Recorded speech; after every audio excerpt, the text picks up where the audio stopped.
اللہ الرحمن الرحیم الحمدللہ رب العالمین والصلاة والسلام علی رسولہ الامین۔ تمام تعریفیں، حمد و ثنا، بڑائی، کبریائی، پرشنسا اسی ایشور کے لیے ہے جو ہم سب کا پیدا کرنے والا اور اس کائنات کا، اس سرشٹی کا بنانے والا ہے۔ اسی کی بڑائی اور پرشنسا سے میں اپنی بات شروع کرتا ہوں، جس نے انسان کو بنایا اور انسان کی ضرورت کی ساری چیزیں اس نے مہیا کی، اور اس کے جینے کا ادیش اور مقصد بھی بتایا، اور وہ مقصد اور ادیش کیسے پورا ہو اس کا طریقہ بھی اس نے اپنے نبیوں اور پیغمبروں کے ذریعے ہم تک پہنچایا۔ جماعت اسلامی ہند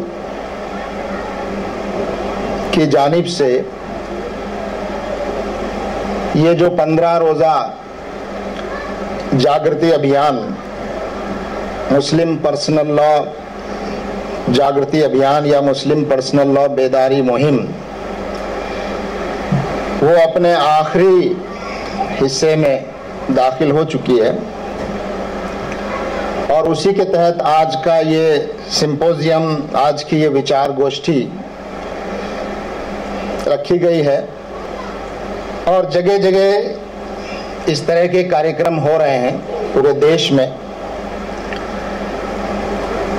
اور ہم نے طے کیا ہے کہ اس ابھیان کے مادھیم سے ہم الگ الگ طریقوں سے، جس میں میڈیا بھی شامل ہے، قریب 15 کروڑ لوگوں تک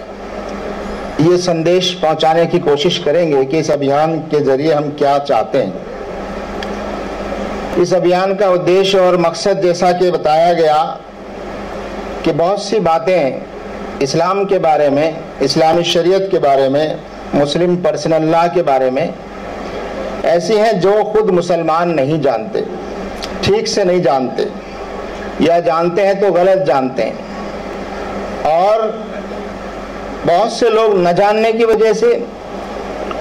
اور کچھ لوگ جان بوجھ کر اس کا غلط استعمال کرنے کے لیے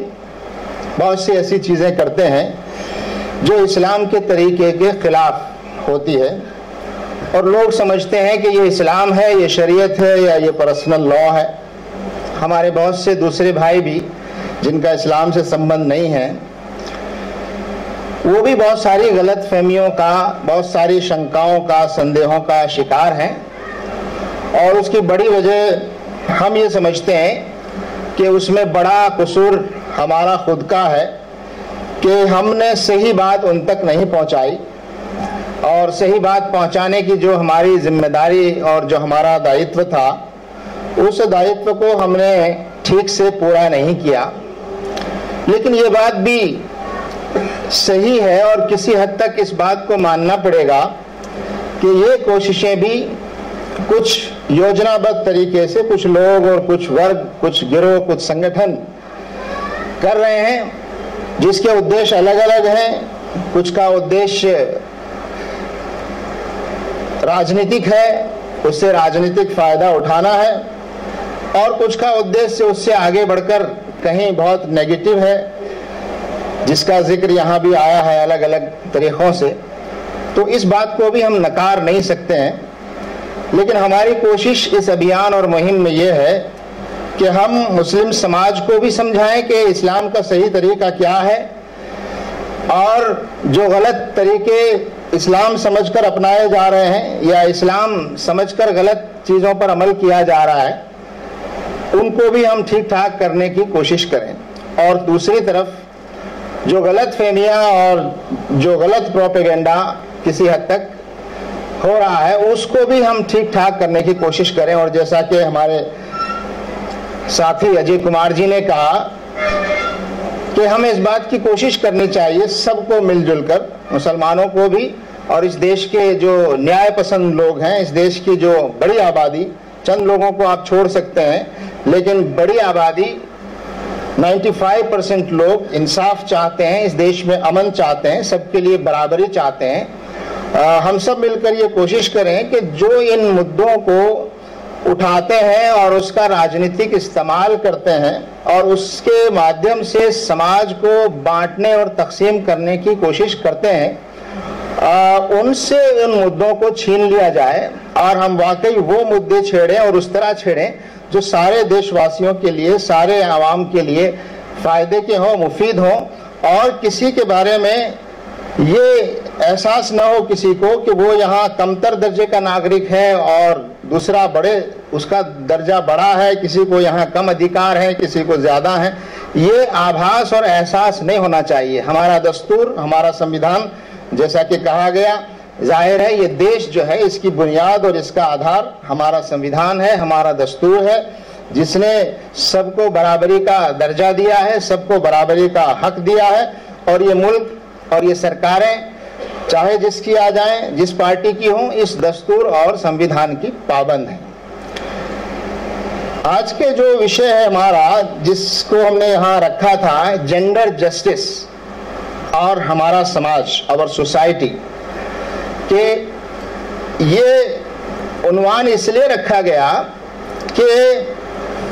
آج یہ ٹرم بہت زیادہ عام ہو رہی ہے اور اس کو ایک ایشو بنایا جا رہا ہے کہ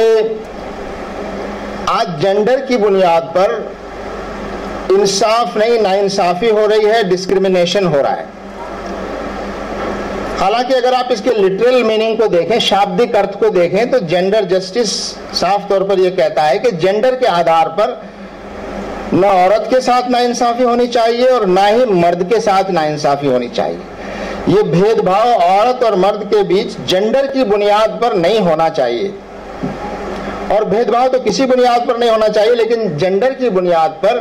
ہم دیکھ رہے ہیں پورے دیش میں، بھارت میں ہی نہیں پوری دنیا میں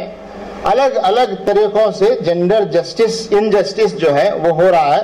اور اس میں یہ بات بھی صحیح ہے کہ سب سے زیادہ اس کی شکار ہماری بہنیں ہیں اور مہیلائیں ہیں، اور یہ ایک پوری دنیا کا ایک گلوبل فینومینا ہے، اور اس کا جو تعلق ہے وہ تعلق انسان کی مانسکتا سے ہے، اور انسانوں میں ظاہر ہے یہاں اس مسئلے کو مرد اور عورتوں کے بیچ میں بانٹ دیا جاتا ہے۔ اس انجسٹس کا کارن صرف مرد ہوں ایسا بھی نہیں ہے، ایسا نہیں ہے کہ سارے مرد مل کر سوچ کر کوئی وہ بناتے ہیں، لیکن ایک ساماجک ویوستھا ہے جس میں مرد بھی عورت بھی سب مل کر ایک ایسا مانسک ان کا ڈھانچہ اور اسٹرکچر بن گیا ہے، مائنڈ سیٹ بن گیا ہے، جس میں خود عورت بھی اپنے آپ کو کمزور سمجھتی ہے اور مرد بھی یہ سمجھتا ہے کہ اس کے ادھیکار عورتوں کے مقابلے میں زیادہ ہیں، اور پھر بہت سارے کسٹمز اور ریتی رواج جو ہیں اس کے ذریعے سے جو چیزیں ہوتی ہیں اس میں انیائے ہوتا ہے، اور زیادہ تر انیائے عورتوں کے ساتھ ہوتا ہے۔ یہ بات بالکل صحیح اور درست ہے۔ جہاں سے جینڈر جسٹس کی آوازیں اٹھ رہی ہیں اور جو سبھیتائیں اور جو دیش لبرلزم اور پروگریس اور برابری اور ہیومن رائٹس اس کی باتیں سب سے زیادہ کر رہے ہیں اور جو اپنے آپ کو چیمپئن کہتے ہیں، ان دیشوں کا بھی حال ذرا ٹھیک نہیں ہے۔ اگر آپ امریکہ کو لے لیں یا اور دوسرے یورپین ممالک کو لے لیں،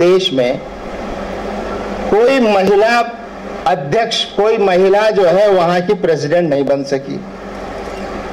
یہ بات میں اس لیے کہہ رہا ہوں کہ ابھی پچھلا الیکشن جس طرح سے امریکہ میں لڑا گیا اس میں باقاعدہ اس ایشو کو بنایا گیا، تو اس سماج میں بھی ابھی مانسکتا اس لیول کی ہے، اور ابھی بھی equal pay for equal work, یہ جو ایکولیٹی ہے کہ سمان کام کے لیے، ایک جیسے کام کے لیے ایک جیسی تنخواہ اور ایک جیسا معاوضہ اور سیلری ملنی چاہیے،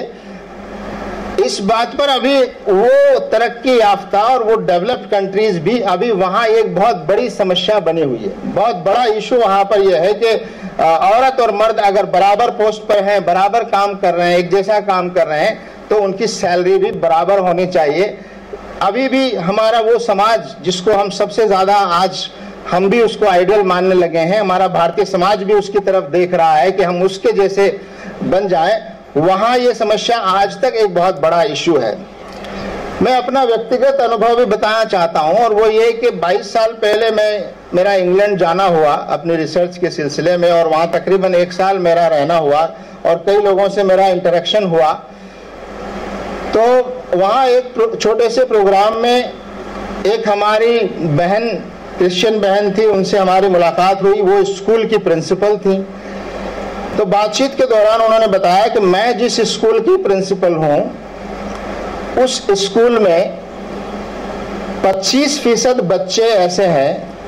جن کو یہ معلوم نہیں ہے کہ ان کا باپ کون ہے۔ ذرا اندازہ کیجئے، اب تو شاید اور ترقی ہو گئی ہوگی، 22 سال پہلے میں گیا تھا، اور اس وقت ہماری اس بہن نے بتایا تھا کہ جس اسکول کا انہوں نے اگزامپل دیا، 25% بچوں کو اپنے باپ کا نام معلوم نہیں ہے، باپ کے بارے میں جانکاری نہیں ہے۔ تو یہ جو سماج ہے جس نے نکاح کے، شادی کے، میرج کے انسٹیٹیوشن کو، فیملی کے انسٹیٹیوشن کو جس طرح سے وہاں تباہی ہوئی ہے، اور جس طرح کے کڑوے کسیلے پھل وہ سماج آج اس کی وجہ سے بھگت رہا ہے، اور ہم بھی ایسا لگتا ہے کہ ایک اندھی دوڑ ان کے پیچھے ہماری چل رہی ہے، اور بہت ساری چیزیں ہم اس سماج سے ایسے لیے جا رہے ہیں اور وہ طریقے ہم اپنائے جا رہے ہیں۔ اس سے پہلے یہ جو چیزیں یہاں آج آپ دیکھ رہے ہیں، لیو ان ریلیشن شپ، اور اس کو قانونی درجہ دیا جانا، اور باقاعدہ پروسٹیٹیوشن کو یہاں پر لیگلائز کر دینا، اس کے لیے لائسنس ایشو کرنا، آخر یہ کون سی مانسکتا ہے ہماری بہنوں اور عورتوں کے بارے میں؟ اور ہم جس طرح کی بات کر رہے ہیں، ایک پورے مائنڈ سیٹ کو ذرا دوبارہ سے دیکھنے کی اور سوچنے کی ضرورت ہے۔ اس کو کسی دھرم اور مذہب سے اس وقت جوڑنا ٹھیک نہیں ہے، یہ ایک پوری مانسکتا ہے، اور خاص طور سے ہمارا بھارتی سماج جو ہے جس میں بہت سارے پیرامیٹرز ہیں، بہت سارے چیزیں ہیں، جس میں دھرم بھی ایک ہے، جاتی بھی ایک ہے، اور ٹرائبلز ہیں یہاں، اور بہت ساری چیزیں ہیں۔ تو اس پہلو سے ذرا ہمیں غور کرنے کی ضرورت ہے۔ یہاں یہ باتیں آئی ہیں ہماری مہمانوں کی طرف سے، مقررین کی طرف سے، اور بہت اچھے انداز میں انہوں نے بہت سارے ایشوز کو ہائی لائٹ کرنے کی کوشش کی ہے، جینڈر جسٹس سے اس کو جوڑتے ہوئے، اور ہمارے اجے کمار جی نے بھی بہت سارے ایسے سوال اٹھائے ہیں، اور ان سوالوں کے جواب ہمیں دینے چاہیے، اور ان سوالوں کے جواب ہم سب کو مل کر سوچنے چاہیے۔ مثلاً ایک بات یہ کہی گئی کہ ٹرپل طلاق کے بارے میں، پہلی بات تو یہ ہے کہ یہ پرسیپشن دینے کی کوشش ہو رہی ہے، اور ایسا سمجھانے کی کوشش ہو رہی ہے کہ گویا مسلم سماج یا مسلم سنگٹھن یا مسلم پرسنل لا بورڈ جو ہے وہ ٹرپل طلاق، یعنی ایک سٹنگ میں، ایک بار میں ٹرپل طلاق کی حمایت کرتا ہے، یا اس کو سپورٹ کرتا ہے، یا اس کو کوئی اچھی چیز سمجھتا ہے۔ ایسا نہیں ہے، یہ بالکل غلط بات ہے۔ ایک نشست میں 3 بار طلاق جو ہے وہ اس کو کوئی پسند نہیں کرتا، وہ اس کو سب اسلام کے طریقے کے خلاف سمجھتے ہیں، اور سب کا یونینیمسلی یہ خیال ہے کہ اس کو بند ہونا چاہیے، اس کو رکنا چاہیے، یہ اسلام کا طریقہ نہیں ہے، اسلام کے طریقے کے یہ خلاف ہے جو عمل کیا جا رہا ہے۔ لیکن بات صرف یہاں تک آ کے نہیں رکتی، جو ہمارے بھائی بہن اور جو ہمارے پولیٹیکل لوگ اس ایشو کو اچھال رہے ہیں، اور وہ کہتے ہیں کہ ٹرپل طلاق بند ہونا چاہیے، آخر کیا کہنا چاہتے ہیں وہ؟ یہ کہ بند ہونا چاہیے کہ مطلب کیا ہے؟ اور کبھی کبھی وہ پڑوسی دوسرے دیشوں کا بھی حوالہ دیتے ہیں کہ 22 دیشوں میں یہ بند ہو گیا۔ تو میں آپ کو بتانا چاہتا ہوں کہ طلاق بند نہیں ہوا ہے۔ کچھ لوگ یہ سمجھ رہے ہیں ٹرپل طلاق پر بین لگنے کا مطلب یہ ہے کہ مسلمان مرد سے طلاق کا جو حق ابھی ہے وہ حق چھین لیا جائے گا، اور جو جس طرح سے طلاق جتنے آسانی سے اگر ان کا ساتھ رہنا ممکن نہ ہو تو وہ طلاق ہو جائے گا۔ تو ایسا سمجھا جا رہا ہے، سمجھانے کی کوشش کی جا رہی ہے کہ یہ حق جو ہے وہ چھن جانا چاہیے، غلط طریقے پر عمل نہیں ہونا چاہیے۔ اور 22 ملکوں کا جو بار بار بات کہی جاتی ہے، وہاں یہ ہے کہ 3 طلاق کو ایک مانا گیا ہے، کہ وہاں اگر کوئی ایک بار میں ایک نشست میں 3 طلاق کہہ دیتا ہے جو غلط ہے، اسلام کا غلط طریقہ ہے، گناہ ہے، جرم ہے، اور اس پر حضور صلی اللہ علیہ وسلم نے، حضرت محمد صلی اللہ علیہ وسلم نے بہت زیادہ سخت ناراضگی کا اور غصے کا اظہار کیا ہے، اور حضرت عمر رضی اللہ تعالیٰ عنہ کے زمانے میں ایسے شخص کو کوڑے لگائے گئے ہیں جس نے یہ غلط طریقہ استعمال کیا ہے، مگر اس سب کے باوجود وہ ایگزیکیوٹ ہو گیا، یعنی وہ سپریشن ہو جائے گا۔ تو یہ بہت باریک چیز ہے جس کو سمجھنے کی ضرورت ہے، اور اصل جو بات اس کے ذریعے سے چاہی جا رہی ہے وہ یہ ہے کہ جس طرح سے اور مسلمانوں کے علاوہ اور جو لوگ ہیں وہ ان کا طلاق کورٹ کے علاوہ کسی اور طریقے سے نہیں ہو سکتا، اور کورٹ میں آ کر ہی وہ طلاق ایگزیکیوٹ ہو سکتا ہے، شاید یہ چاہا جا رہا ہے، مگر اس کو کھل کر کہنے کی جو ہے وہ کوشش نہیں کی جا رہی ہے۔ اور یونیفارم سول کوڈ جو ایک مدعا ہے، پولیٹیکل مدعا ہے، اور اس کو بھی انڈائریکٹلی چور دروازے سے اس ایشو کو لانے کی جو کوشش ہو رہی ہے، تو یہ بات ایک ہم سمجھنا چاہتے ہیں اور سمجھانا بھی چاہتے ہیں یہ بات کہ اسلام میں کچھ چیزیں ایسی ہیں، جیسا کہ کہا گیا کہ اسلام کو انسانوں کا بنایا ہوا دھرم نہیں ہے، انسانوں کی بنائی ہوئی شکشائیں نہیں ہیں، یہاں تک کہ حضرت محمد صلی اللہ علیہ وسلم جو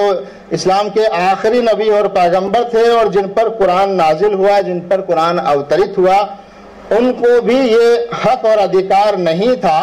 کہ جو آدیش ایشور کی طرف سے نازل ہوئے ہوں ان آدیشوں میں اور ان احکام میں کوئی تبدیلی وہ کر سکیں۔ میں مثال دینا چاہتا ہوں، ایک بار حضور صلی اللہ علیہ وسلم سے ان کی بیوی نے کہا کہ آپ کے منہ سے شہد کی بدبو آتی ہے، تو انہوں نے اپنے طور پر یہ طے کر لیا کہ اب میں آج کے بعد سے شہد نہیں کھاؤں گا، اور اپنے اوپر اس بات کو انہوں نے ایک طرح سے لازم کر لیا۔ اس پر قرآن کی آیت نازل ہوئی، اور وہ یہ تھی کہ کیونکہ نبی جو ہے وہ پیغمبر جو ہے انسانوں کے لیے ایک آدرش اور نمونہ ہوتا ہے، اور جو شہد جو سب کے لیے جائز ہے اور حلال ہے، اگر آپ اپنے طور پر اس کو اپنے اوپر اپنے بیوی کے کہنے پر یا کسی اور کی پریشانی پر اگر آپ اس کو اپنے اوپر حرام کر لیتے ہیں، تو گویا یہ ایشور کی طرف سے جو تنگی تمہارے اوپر نہیں ہے، آپ بلا وجہ ایک زبردستی ایک اچھی چیز سے آپ اپنے آپ کو اور پوری انسانیت کو آپ محروم کر رہے ہیں۔ تو قرآن کی آیت نازل ہوئی اور کہا ہے کہ تمہیں اللہ کے حکم میں کسی طرح کی تبدیلی کرنے کا حق نہیں۔ اسی طرح سے ایک مثال میں اور دینا چاہتا ہوں کہ جب بھی کوئی بات حضور صلی اللہ علیہ وسلم اپنے ساتھیوں اور صحابہ سے کہتے تھے کہ فلاں کام کو ایسے کیجئے، تو صحابہ ایک سوال ضرور کرتے تھے اور وہ پوچھتے تھے کہ آپ یہ بتائیے، یہ جو آپ ہمیں ڈائریکشن دے رہے ہیں، یہ جو آپ ہمیں حکم دے رہے ہیں، کیا یہ نبی کی حیثیت میں دے رہے ہیں، یعنی یہ اللہ کا آدیش ہے، یا یہ آپ ایک عام انسان کی حیثیت میں ہم کو دے رہے ہیں؟ تو آپ نے کئی بار ایسا کہا کہ نہیں، میرا یہ جو آدیش ہے یہ آدیش نبی کی حیثیت میں نہیں ہے، یہ آدیش میرا ایک انسان کی حیثیت میں ہے۔ تو پھر لوگوں نے کہا کہ ٹھیک ہے، اگر یہ ایسا ہے تو ہم اس کے خلاف بھی کر سکتے ہیں، یا اس کے علاوہ دوسری اور بات پر بھی عمل کیا جا سکتا ہے۔ اور کئی بار ایسا ہوا کہ جو رائے حضور صلی اللہ علیہ وسلم نے دی، جو رائے دی گئی، جو حکم دیا گیا، اس حکم کو صحابہ نے جب ان کو معلوم ہوا کہ یہ اللہ کا حکم نہیں ہے، یہ وحی کا حکم نہیں ہے، یہ حضور صلی اللہ علیہ وسلم کی اپنی ذاتی اور پرسنل اوپینین ہے، as a human being in کی پرسنل اوپینین ہے، تو اس کے خلاف دوسری بات پر بھی عمل کیا گیا۔ تو یہ دو مثالیں میں نے اس لیے دی ہیں کہ اسلام میں کچھ چیزیں ایسی ہیں جن کے بارے میں تبدیلی کرنے کا ادھیکار کسی کو بھی نہیں ہے، خود حضرت محمد صلی اللہ علیہ وسلم کو بھی نہیں تھا، اور ساری دنیا کے مسلمان مل کر بھی اگر یہ طے کر لیں کہ شراب جو حرام ہے اس کو ہم جائز کر لیں گے، یا بیاج اور سود جو حرام ہے اس کو ہم جائز کر لیں گے، وہ ساری دنیا کے مسلمان بھی مل کر اگر کوئی ریزولوشن پاس کر لیں تو بھی وہ شریعت اور وہ حکم نہیں بدل سکتا۔ یہ بات ہمارے سامنے رہنی چاہیے، مگر ایسے حکم بہت کم ہیں قرآن میں، ایسے حکم بہت کم ہیں جن کو انگلیوں پر گنا جا سکتا ہے، جس میں کوئی تبدیلی نہیں ہو سکتی۔ اس کے علاوہ جہاں پر کوئی کلیئر کٹ انسٹرکشن نہیں ہے، وہاں پر وہ بات اسی لیے کلیئر نہیں کی گئی ہے، وہ بات اسی لیے مبہم رکھی گئی ہے تاکہ اس میں سمے کے انوسار اس کا انٹرپریٹیشن ہو سکے اور لوگوں کو فائدہ پہنچانے کے لیے اس کو انٹرپریٹ کیا جا سکے، اور اس کو ایک اسلام میں ایک باقاعدہ ایک ٹرمینولوجی ہے جس کو اجتہاد کہا جاتا ہے۔ ایک جہاد ہے جو بہت زیادہ بدنام ہو گیا ہے لفظ، جس کے بارے میں طرح طرح کی باتیں ہو رہی ہیں۔ ایک لفظ اس سے ملتا جلتا ہے، وہ عربی میں اجتہاد ہے، جس کے معنی ہے انٹرپریٹیشن، جس کے معنی ہے اڈاپشن، اور وہ اسلام کا ایک بہت بنیادی جز ہے۔ یہ بات ہم تسلیم کرتے ہیں کہ پچھلے 500-600 سالوں سے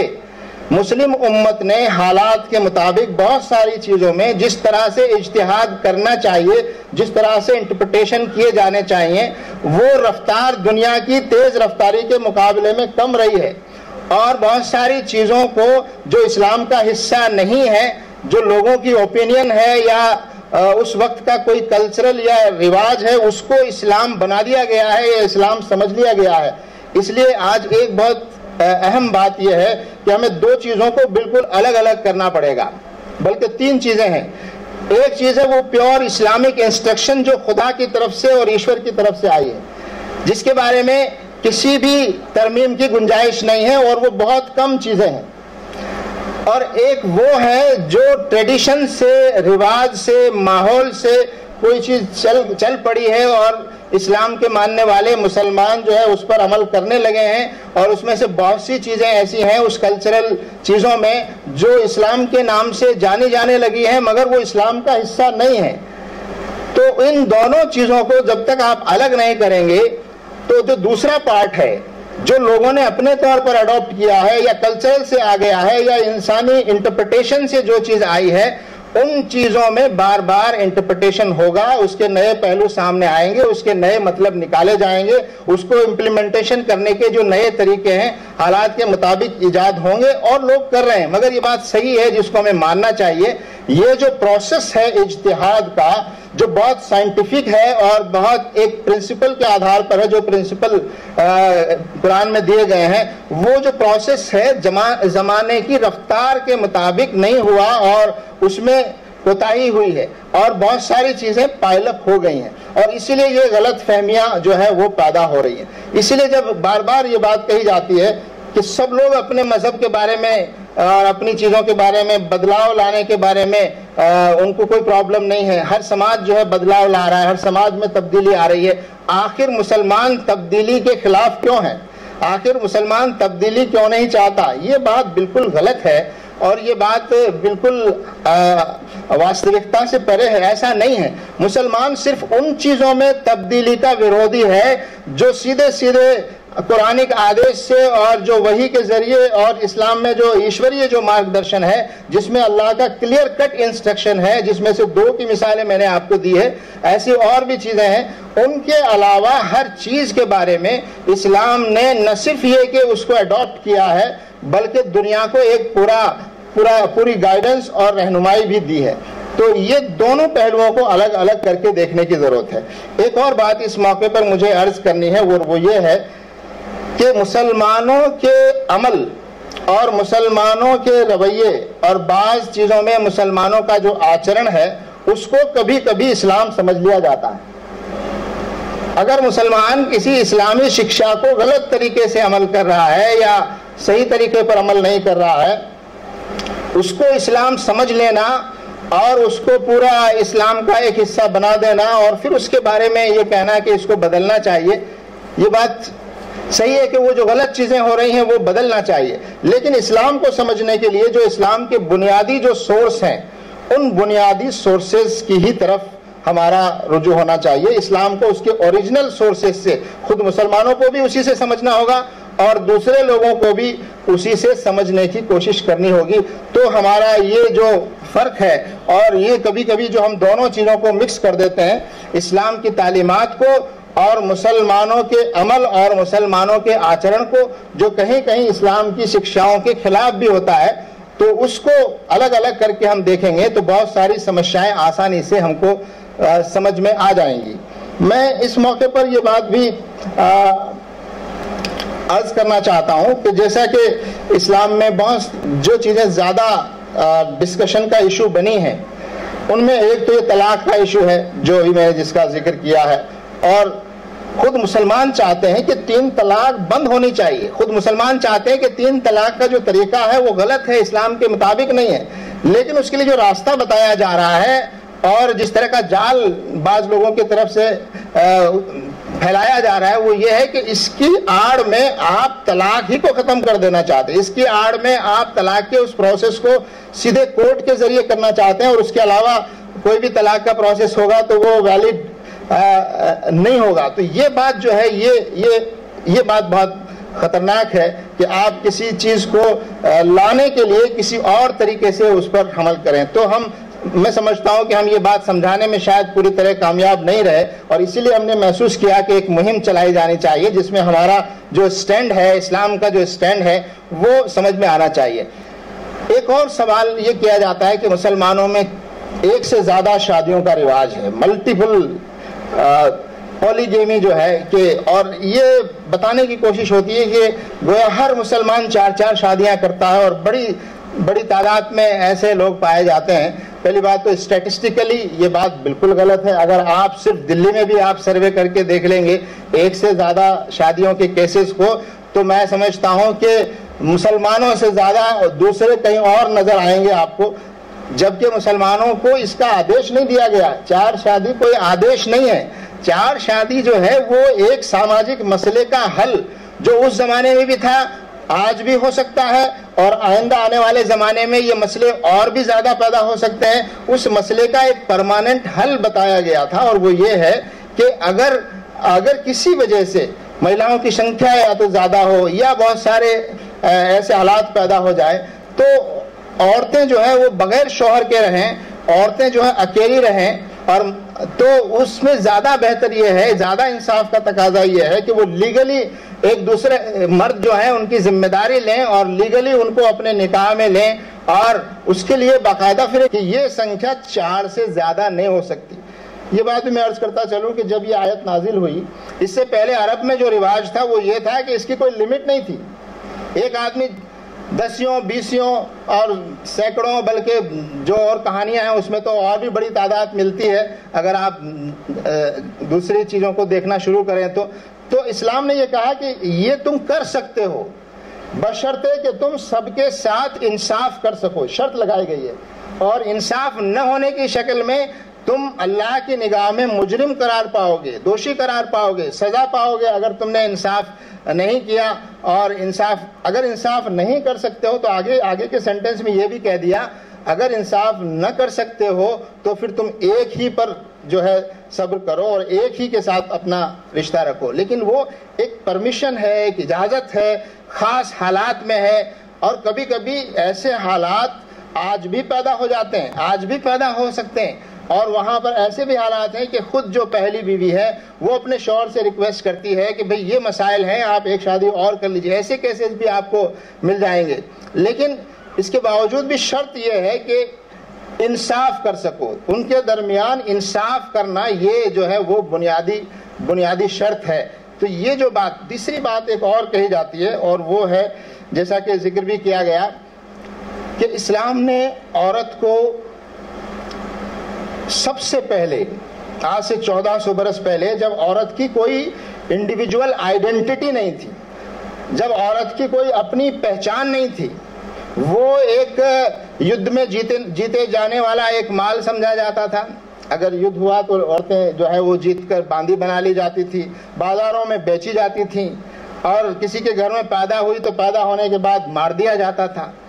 یہاں جب یہ چیزیں عورت کے بارے میں اس زمانے میں ہو, اس وقت یہ کہنا کہ عورت جو ہے,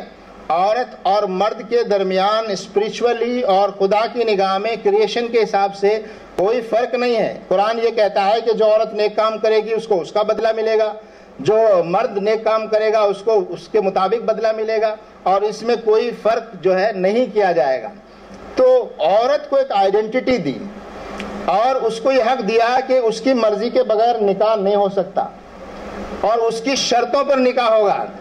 یعنی اگر آدمی نکاح کسی عورت کو پرپوز کرتا ہے تو عورت اپنی مہر کی شرط رکھتی ہے کہ مہر اتنا ہوگا, اور مہر کے علاوہ اور بھی شرطیں رکھی جا سکتی ہیں. اور بھی بہت ساری شرطیں شادی کے قائم رکھی جا سکتی ہیں. یہ ادھیکار اسلام نے دیا ہے کہ وہ چاہے تو کچھ بھی شرط رکھ سکتی ہے, اور بھی شرطیں رکھ سکتی ہے. اگر وہ شرط مرد کو منظور ہے تو وہ نکاح ہوگا. اور نکاح کو ایک کانٹریکٹ بتایا گیا, اور کانٹریکٹ ایکول لیول پر ہوتا ہے. کبھی بھی کانٹریکٹ دو ان ایکولز کے بیچ میں نہیں ہو سکتا. کانٹریکٹ جب ہوتا ہے اور دونوں کے سائن ہوتے ہیں باقاعدہ لوگوں کے بیچ میں اور گواہوں کی موجودگی میں, تو وہ کانٹریکٹ ایک طرح سے ایکول فوٹنگز پر ہے کہ ایک نے پرپوز کیا, دوسرے نے شرط رکھی, اور شرط رکھنے کے بعد جو ہے ان شرطوں کو اگر مرد قبول کرتا ہے اور دونوں اس پر راضی ہوتے ہیں تو وہ نکاح عمل میں آتا ہے اور اس کا اعلان ہوتا ہے, اور اس کو لوگوں کے سامنے بتایا جاتا ہے کہ اب یہ دونوں جو ہے لیگلی اور اسلامی شریعت کے مطابق دونوں شوہر بیوی ہیں. اور پھر یہ شریعت نے طے کر دیا کہ مرد کے ذمے عورت کی ساری چیزیں ہیں. عورت کے کھانے پینے کا نظم, اس کی رہائش کا نظم, اس کی تمام ضرورتوں کا نظم, اس کے علاج کا نظم, اور بھی جتنی چیزیں ہو سکتی ہیں مینٹیننس کی, وہ ساری مرد کے ذمے ہیں. عورت کے ذمے فائنینشلی کوئی ذمہ داری اور کوئی لائبلٹی نہیں رکھی گئی. تو یہ بات کہ عورت اور مرد کے درمیان یہ جو برابری کا درجہ جو کانٹریکٹ کی شکل میں دیا گیا ہے, اور عورت کو یہ حق دیا گیا ہے کہ اس کی مرضی کے بغیر نکاح نہیں ہو سکتا, اور وہ شرطیں اپنی رکھ سکتی ہیں, اپنا مہر خود طے کر سکتی ہے. اور یہ کہ دوسرا یہ کہ عورت کا حق اسلام نے وراثت میں اس کا حق مقرر کیا, انہیریٹنس. اب ایک سوال یہاں بھی اٹھایا جاتا ہے جو لوگ اعتراض کرتے ہیں اور جینڈر جسٹس کی بات جہاں پر کرتے ہیں, وہ یہ کہ اسلام نے عورت کو آدھا حصہ دیا ہے اور مرد کو ڈبل حصہ دیا ہے. عورت کے مقابلے میں مرد کا حصہ زیادہ ہے. تو میں اس پہ یہاں زیادہ وقت نہیں ہے اس کو تفصیل میں بتانے کا, اور بہت سارے آرٹیکلز جو ہے اس میں آ چکے ہیں. ایک بہت اچھا آرٹیکل ابھی ریڈینس کا جو اسپیشل ایشو آیا ہے, اس میں ہماری بنگلہ دیش کی ایک بہن جو اسسٹنٹ پروفیسر ہیں, انہوں نے ایک بہت اچھا انالیسس کیا ہے, ایگزامپل بھی لیا ہے اور بتایا ہے کہ یہ ہر کیس میں عورت کو آدھا ملے گا مرد کے مقابلے میں, یہ بات غلط ہے. کئی کیسز ایسے ہیں جس میں عورت کو مرد کے برابر ملتا ہے, اور کئی کیسز ایسے ہیں جس میں عورت کو مرد سے زیادہ ملتا ہے. ہاں, لیکن جہاں بھائی اور بہن کا مسئلہ ہے وہاں پر عورت کو بھائی کو زیادہ ملے گا اور بہن کو کم ملے گا. اور اس کی وجہ یہ ہے کہ مرد پر ساری ذمہ داریاں ہیں. مرد اپنے مہر ادا کرتا ہے, مرد اپنے فیملی پر کا مینٹیننس برداشت کرتا ہے, مرد اپنے بچوں کا خرچ برداشت کرتا ہے, اگر کوئی بہن اس کی ہے گھر میں اس کا خرچ برداشت کرتا ہے, اگر کوئی بہن بیوہ ہو جائے یا طلاق شدہ ہو کر واپس گھر کو لوٹ آئے اس کا وہ خرچ برداشت کرتا ہے, ماں باپ اگر بوڑھے ہیں کما نہیں رہے ہیں یا ان کے پاس کوئی ذریعہ نہیں ہے تو ماں باپ کا خرچ برداشت کرتا ہے. یہ ساری ذمہ داریاں مرد پر ہیں, عورت پر کوئی ذمہ داری نہیں ہے. اس کے باوجود مرد کو ڈبل ملتا ہے, عورت کو آدھا ملتا ہے, لیکن عورت کو اس کے باپ سے بھی ملتا ہے, بھائی سے بھی ملتا ہے, ماں سے بھی ملتا ہے, اور کہاں سے اس کو پورا اس کا حصہ ملتا ہے. اگر آپ سب چیزوں کو جوڑ لیں تو ہماری اس بہن نے بہت اچھا انالیسس کیا ہے کہ عورت کو اوورآل اگر آپ لائبلٹیز کو اور جو ذمہ داریوں کو اور جو ان کو دیا جا رہا ہے دونوں کو آپ کمپیئر کریں گے تو عورت کو مرد سے زیادہ مل رہا ہے. عورت کے ساتھ زیادہ رحم دلی کا ثبوت اللہ تبارک و تعالیٰ نے کیا ہے کہ عورت کو فائنینشلی زیادہ اسٹرانگ, عورت اپنے مال کی مالکہ ہوتی ہے, اس کی وراثت میں جو بھی چیزیں آئی ہیں وہ اس کو اپنی مرضی سے خرچ کرنے کا حق ہے, وہ اس کے شوہر کی نہیں ہوتی, یا اس کے شوہر کے گھر والوں کو اس پر خرچ کرنے کا کوئی حق نہیں پہنچتا, وہ اپنی مرضی سے اس کو خرچ کر سکتی ہے. عورت بیوی ہوتے ہوئے اگر اس کا کوئی بزنس ہے یا وہ کوئی جاب کرتی ہے آپسی رضامندی سے, تاکہ اس کی جو بنیادی ذمہ داریاں ہیں گھر کی وہ متاثر نہ ہوتی ہوں, اس شکل میں جو پیسہ عورت کو ملتا ہے اس پر پورا ادھیکار عورت کا ہے, پورا حق عورت کا ہے. تو آپ اس سے اندازہ کر سکتے ہیں کہ یہ جو اللہ تبارک و تعالیٰ نے, ایشور نے, یہاں میں آخری بات اپنا کلوزنگ کرتے ہوئے یہ عرض کرتا ہوں, یہ تو خیر دلیل ہے جس سے ہم بہت سی بحثیں کر سکتے ہیں اور اس کے کاؤنٹر بھی آپ کر سکتے ہیں, لیکن ہمارے لیے جو آخری دلیل ہے وہ یہ ہے کہ جو آدیش ایشور نے ہم کو دیا ہے, کوئی اور مانے نہ مانے, لیکن بحیثیت مسلمان یہ ہمارا عقیدہ ہے, ایمان ہے, ہم اس پر یقین رکھتے ہیں کہ اللہ تعالیٰ کی طرف سے، ایشور کی طرف سے سارے مانو جاتی کے لیے، صرف مسلمانوں کے لیے، ساری مانو جاتی کے لیے جو یہ جیون ویوستھا دی گئی ہے جس کا نام اسلام ہے، اور اس میں پریوار کے لیے بھی اور گھر کے لیے بھی، سماج کے لیے بھی، ہر چیز کے لیے آدیش دیے گئے ہیں، ان آدیشوں کی پالنا کرنا ہماری ڈیوٹی ہے۔ خاص طور سے وہ آدیش جن کے بارے میں کوئی ایمبیگیوٹی نہیں ہے، جن کے بارے میں کوئی دوسری رائے نہیں ہو سکتی، اور جو بہت کلیئر کٹ ہے، اور جن کے بارے میں نے عرض کیا کہ جن کے بارے میں کوئی گنجائش ہے تو اس کا انٹرپریٹیشن کیا جا سکتا ہے، ہو سکتا ہے، مگر وہ انٹرپریٹیشن بھی وہی لوگ کر سکتے ہیں جو اس کے ایکسپرٹ ہوں، جو اس کے ماہرین ہوں۔ ہر ایک آدمی سڑک پہ چلتا ہوا، ہر ایک آدمی کہیں کسی جگہ بیٹھا ہوا، وہ یہ دعویٰ کرے کہ وہ انٹرپریٹ کرے گا اور اس انٹرپریٹیشن کو لوگ مان لیں گے، یہ بات درست نہیں ہے۔ تو ہمارے لیے یہ کہ وہ آدیش جو ایشور کی طرف سے ہیں، خدا کی طرف سے ہیں، ان کے بارے میں اگر ہمارے دلیل سمجھ میں بھی نہیں آ رہی ہے، مان لیجئے دلیل تو ہے موجود، کیونکہ اس ایشور نے جس نے پوری سرشٹی بنائی ہے، کیا وہ کوئی ایسی چیز بنائے گا جس سے لوگوں کے ساتھ ناانصافی ہوتی ہو؟ اور کیا وہ اپنے ہی بنائے ہوئے انسانوں میں سے مرد یا عورت جو دونوں اس نے بنائے ہیں ان میں سے ایک کے ساتھ وہ ناانصافی کرے گا اور ایک کے ساتھ انصاف کرے گا؟ یہ کیسے ممکن ہو سکتا؟ ہاں، انسان کوئی قانون بنائے گا تو وہ قانون ہو سکتا ہے آج ٹھیک لگے، مگر 10 سال بعد لگے گا کہ یہ تو ناانصافی ہو رہی ہے، اور 20 سال بعد اس کو پھر تبدیل کیا جائے گا۔ اس لیے انسان کے بنائے ہوئے قانون جو ہیں وہ بار بار تبدیل ہوں گے، ایشور کی بنائی ہوئی جو ہدایت ہے وہ تبدیل اس لیے نہیں ہوگی، اور وہ ایشور نے ہم کو جو ہے صرف بیسک پرنسپلز دیے ہیں۔ تو میں سمجھتا ہوں وقت بھی کافی ہو گیا ہے، میں اس موقع پر ہمارے تمام مہمانوں کا اور ہماری بہن منیشا بھلا جی اور محترمہ حسینہ حاشیہ صاحبہ، ہماری لیڈیز ونگ کی ذمہ دار محترمہ عطیہ صدیقہ صاحبہ، اور ہمارے بھائی اجے کمار جی جو میڈیا کو بھی ریپرزینٹ کرتے ہیں، بہت کھل کر آپ نے اپنی باتیں رکھی، ہماری دعوت پر، ہمارے نمنترن پر آپ آئے، ہمیں بہت خوشی ہے، اور ہم سمجھتے ہیں کہ یہ ڈائیلاگ کا سلسلہ، یہ انٹریکشن کا سلسلہ اور یہ سمواد کا سلسلہ، ایک دوسرے کو سمجھنے کا سلسلہ جو ہے یہ جاری رہنا چاہیے، اور اس کے اور زیادہ مواقع اور اوسر ہم کو ملنے چاہیے تاکہ ہم ایک ایسا سماج بنا سکیں جس کی بنیاد جو ہے برابری پر ہو، نیائے پر ہو، تاکہ یہ سماج جو ہے شانتی کے ساتھ جو ہے ہم سب مل کر اس دیش کو ترقی کی راہوں پر لے جا سکیں۔ میں اسی کے ساتھ ایک بار پھر اس مالک کا شکریہ ادا کرتے ہوئے اس کی بڑائی بیان کرتے ہوئے اور مہمانوں کا بھی شکریہ ادا کرتے ہوئے آپ سے اجازت چاہتا ہوں۔ وآخر دعوانا ان الحمد للہ رب العالمین۔ السلام علیکم ورحمۃ اللہ وبرکاتہ۔